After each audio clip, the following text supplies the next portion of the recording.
ये जो आज जो है हमारा टेक्निकल इश्यू होने का कारण से, क्योंकि ये जो हाइड्रो पावर जो है एकदम प्योरली टेक्निकली चीज़ है, तो उसको पब्लिक को काफ़ी समझ में थोड़ा दिक्कत होता है।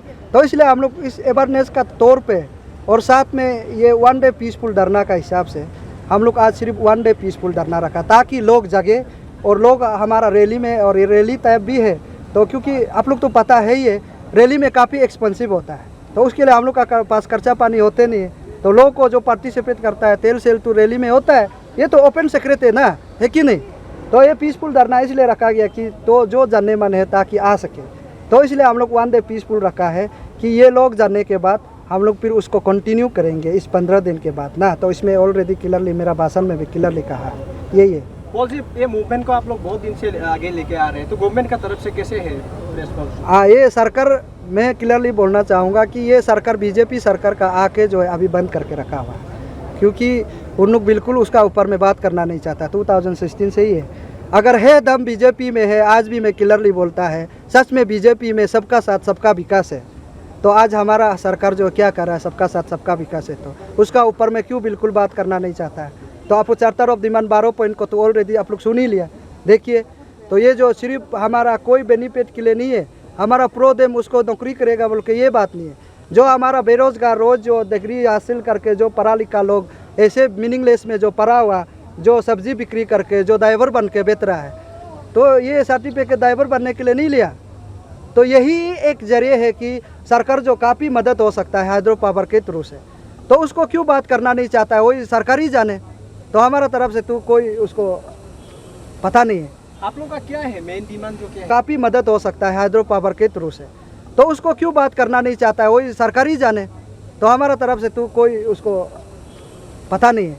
आप लोग का क्या है मेन डिमांड जो क्या है? मेन डिमांड है ये 2 चार्टर ऑफ डिमांड 12 पॉइंट में क्लियरली बोलता है, पूरा 12 पॉइंट को तो बोलने में काफ़ी समय लगेगा, इसलिए इलेक्ट्रिसिटी बिल फ्री दिया जाना चाहिए, क्योंकि ऑलरेडी 135 मेगावाट 12% में हमको सरकार जो है ऑलरेडी मिलता है हमारा स्टेट को। तो इसमें से है आपका 135 मेगावाट से हमारा हार्डली अरुणाचल को फ्री इलेक्ट्रिसिटी डिस्ट्रीब्यूशन करने में सिर्फ ओनली 49 मेगावाट सिर्फ लगता है, उसको देने में कोई खराब नहीं। और बाकी जो रिमेनिंग रहा बात 86 मेगावाट को तो कमर्शियल में यूज कर सकता है। अगर ये जो है ऐसे होगा इलेक्ट्रिसिटी बिल आपका यूनिट का हिसाब से, अगर आप प्यार से सरकार जो हम लोग का साथ बात करके अगर इलेक्ट्रिसिटी बिल को थोड़ा कम करेगा यूनिट का हिसाब में, अगर और थोड़ा अगर सरकार जो ध्यान देता है बोलने से, तो या फैक्ट्री लोग भी आएगा तो काफ़ी अनएम्प्लॉयमेंट को एम्प्लॉयमेंट होगा, क्यों मेन तो लाइट का वजह से तो है कि नहीं। तो ये जो अभी जो डिमांड कर रहे हैं ऑलरेडी आप लोग को मिल रहा है, लेकिन वो इम्प्लीमेंट नहीं कर रहा है, तो ये हमारा डिमांड। उसका बाद सेकंड पॉइंट रहा बात जितना जो जॉब रिजर्वेशन से जो नेपको एनएचपीसी जो नेपको का शिलोंग में करते हैं, उसका बाद में एनएचपीसी का दिल्ली में फरीदाबाद में हेल्थ कराता है। तो हम लोग का कहना जितना जो एनएचपीसी नेपको हमारा स्टेट में काम कर रहा है उसी में ही जो पेशेंट को किया जाना है, यहाँ में ही गेट कंडक्ट एग्जाम होना है, यहाँ में ही रिक्रूटमेंट को लिया जाना है, ये हमारा जो प्रोदेम का और मकसद है। और थर्ड बात रहा बात ये है कि जो अरुणाचल में जो एकदम अनगिनत MOU साइन करके रखा है, अगर सच में सरकार को हम लोग कैंसलेशन के लिए बोला, अगर आप कैंसलेशन कर ही नहीं पाता है, जो आज thousands of crore upfront money दे के गायब होना, ये बहुत दुख का बात है कि वो आदमी लोग फिर उसको काम करवा दो, है कि नहीं। उसको काम करवाने से तो हमारा कोई इसमें चेर का नहीं करना कोई ज़रूरी नहीं, अगर काम करेगा लोग पैदा होगा, तो ये है। उसका बाद काम नहीं कर सकता है उसको सरकार इमीडिएटली टर्मिनेशन करो। और ये आप लोग पता है कि इसमें ऑलरेडी उन लोग जो टर्मिनेशन प्रोसेस ने सरकार ने शुरू कर दिया जब पेमा खांडू आते ही, तो इसमें देखा गया है कि कोई प्रोजेक्ट को टर्मिनेशन करने का बाद में भी फिर अभी उल्टा स्टेट सरकार कोई MOU टर्मिनेशन करने का बाद में उल्टा स्टेट गवर्नमेंट को ही उल्टा 5-6 कंपनी जो केस दे के रखा है, ये किसका गलत होगा, है कि नहीं। ये सरकार का ऊपर में केस दे के रखा, कितना दुख का बात है। ये सरकार का तो बिल्कुल फेलोर है ये बात जो है। उसका बाद में ये जो जितना जो नेपको NHPC ऑफिस को हमारा ईटानगर में शिफ्ट करना है कि हमारा यहाँ में ही काम कर रहा है, यहाँ काम करेगा, यहाँ लोगों को बेनिफिट मिलेगा। और यहाँ में हमारा तो नेपको जो है हमको 12% देते हैं, उसको हमको 12% हमको नहीं चाहिए, हमको 60% चाहिए, क्योंकि हमारा यहाँ ही काम कर रहा है। यहाँ का नदी और हमारा यहाँ फॉरेस्ट ये सब कुछ एवरीथिंग डिमेज यहाँ ही होता है। तो यहाँ लोगों को डिमेज कर रहे हैं, यहाँ लोग पैदा नहीं हो तो वो ऑफिस को बिता के क्या करता है।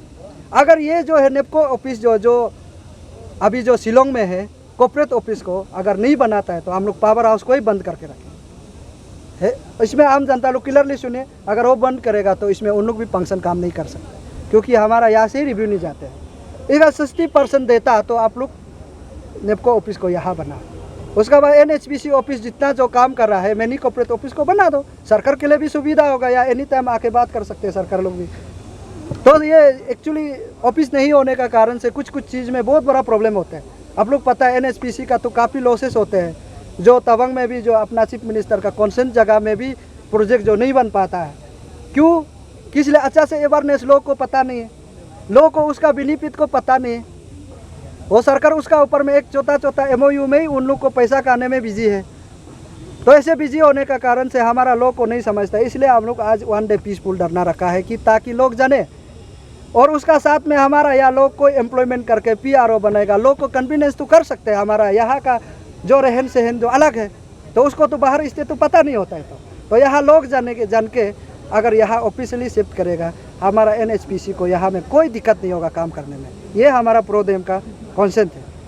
और कुछ सवाल है? आप लोग फर्दर जो इसका बात क्या करने जा रहे हैं, और कुछ ऑफिशियली जैसे कि रिटेन कुछ सबमिट किया है क्या? ऑफिशियली ऑलरेडी 2016 से ही हम लोग ऑफिशियली दे चुका है कि गवर्नर को भी सबमिट कर दिया, चीफ मिनिस्टर को भी सबमिट कर दिया, PMO में भी सबमिट कर दिया, और हमारा स्टेट का जो रिजू साहब को भी मैंने सबमिट कर दिया। मैंने भाषण में काफ़ी लंबा चौड़ा रिजू साहब का ऊपर में बोल दिया, इसमें पूरा सारा का सारा। लेकिन PMO ऑफिस से तो रिप्लाई आया है, लेकिन ये PMO ऑफिस रिप्लाई देता है तो हमारा स्टेट को उसका ऊपर में क्यों रिप्लाई देना नहीं चाहता? ये तो बहुत बड़ा क्वेश्चन है, तो है कि नहीं? 2016 से ही हम लोग रिप्रेजेंटेशन दे रहा है, मेमोरेंडम दे रहा है, अल्टीमेटम दे रहा है, तब भी होते नहीं, बिल्कुल सुनता नहीं है। ऑलरेडी हम लोग का ऑफिशियली ऑलरेडी जमा करके रखा हुआ है, और सिर्फ हम लोग इस आज का 1 डे पीसफुल धरना के बाद फिर हम लोग सकने से कॉलोनी गांव में जाके हम लोग अवेयरनेस तौर हम लोग मेहनत करेंगे। फिर हम लोग उसका बाद कंटिन्यू हम लोग धरना शुरू करने के लिए अभी 15 डेज का हम लोग अल्टीमेटम सरकार को दे दिया है।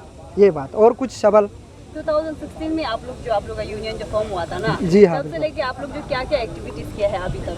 हाँ, ये एक्टिविटी इसलिए है कि हम जो जितना जो डिमांड किया है, जो ऑफिस बनाना चाह रहा था, हम लोग का मेन मकसद जो है, जो प्रोडेम का जो मकसद है, यहाँ में लोग को काम करने देकर लोग को पैदा देने के लिए देना चाहता था सरकार का साथ में काम करके, और उसका साथ में यहाँ ऑफिस शिफ्ट करके लोग को एम्प्लॉयमेंट करा सकने के लिए हम लोग कोशिश किया। बहुत अच्छा मुद्दा है, लोग को फ्री इलेक्ट्रिसिटी, और इसमें board department, mining department, forest department, pollution department, सबका इसमें एक साथ में हाइड्रो पावर में जुड़ा रहता है, सबका सब साथ में काम करना होता है उन लोग को क्लियरेंस के लिए ना। उसका साथ अगर अच्छा से डिपार्टमेंटली क्रिएशन करके अगर काम करता तो लोग को पैदा हो सकता था। इसलिए ये फुलफिल डिमांड जो है उसको नहीं मानने का कारण से हम लोग का अचीवमेंट जो नहीं हो पाया, ये क्लियरली है, क्योंकि achievement he charter of demand में 12 पॉइंट में ही लिखा है।